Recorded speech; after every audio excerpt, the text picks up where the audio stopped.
Welcome to Curtis Ghost Corner, coming to you from a secret underground base in occupied America. Hi folks, welcome back. I like my new headquarters there. No, just kidding. I wish. That'd be cool. This is going to be some short clips, very short clips on the topic of the day. In the world, for that matter, at least in a lot of the parts of the world, is Joe Biden's mental fitness, even physical too, for holding the office of the President of the United States. The largest economy in the world and the most powerful military in the world. As a Christian person, I will not take joy in someone's illness. If they had cancer, how could you rejoice? Dementia is a horrible thing. I have some family members, some in-laws, they're in that position, and it's horrible. To the people around them, it's just terrible. I had a parent die of cancer. I had several people I know have dementia. A guy I grew up with, a good buddy of mine. Him and I are tight since we were kids, and I'm in my 60s, so we've been friends a long time.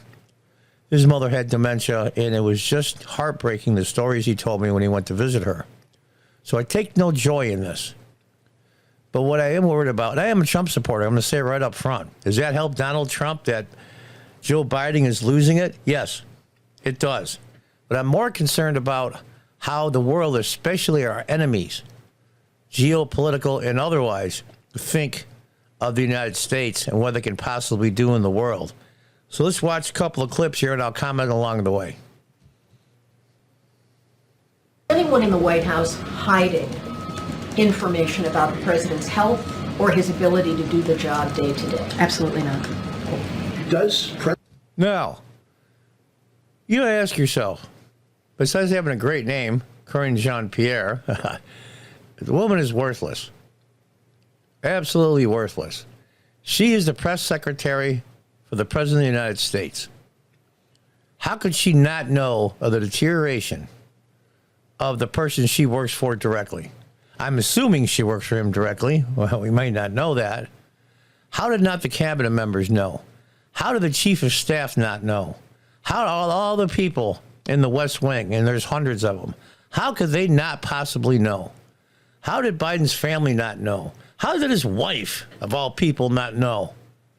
It's crazy to me. Even during the questioning for the investigation with special counsel Hurt, basically said he's a old man going through some mental difficulties, I'm paraphrasing, and he's a well-meaning somebody that has mental problems because of his age. And there's no jury in the world that would convict him if brought up on charges. We're talking about the documents. Everybody knows. Everyone knows. It's not like, all of a sudden now the media is all jumping on it. The emperor has no clothes. Well, yeah, you guys knew the whole time. Somebody somewhere, or a number of people that are in high-ranking Democrat operatives, high-ranking in the DNC, both Clintons, Obama, maybe even both Obamas, right down the line, have given the green light to the media now to talk about this. Like, all the media is like, oh my gosh, really? We didn't know this. We better get right on it because we're journalists. No, you guys suck. But all of a sudden now they've been given the green light. I find that more intriguing almost than the facade they're putting on about not knowing.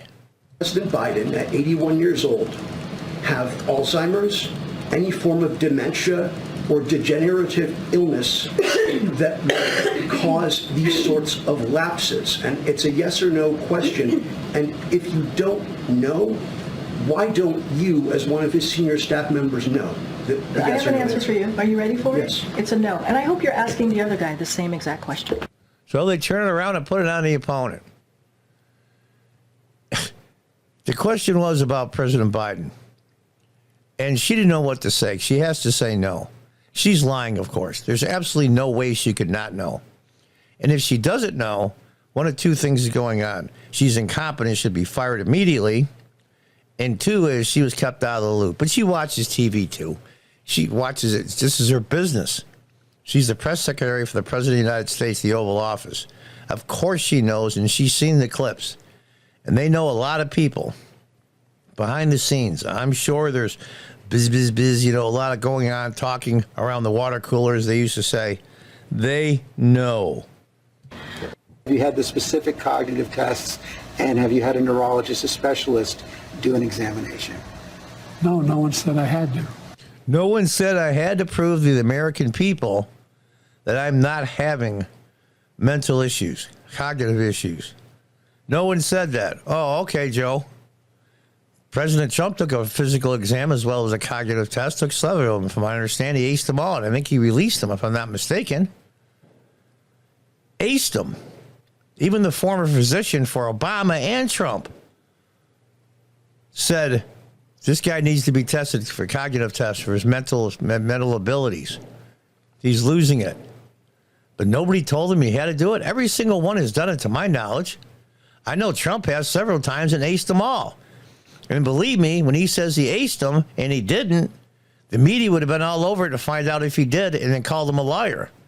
They didn't call him a liar, which tells me he's telling the truth. No one said, they said I'm good. Would you be willing to undergo an independent medical evaluation that included neurological and cognitive tests and release the results?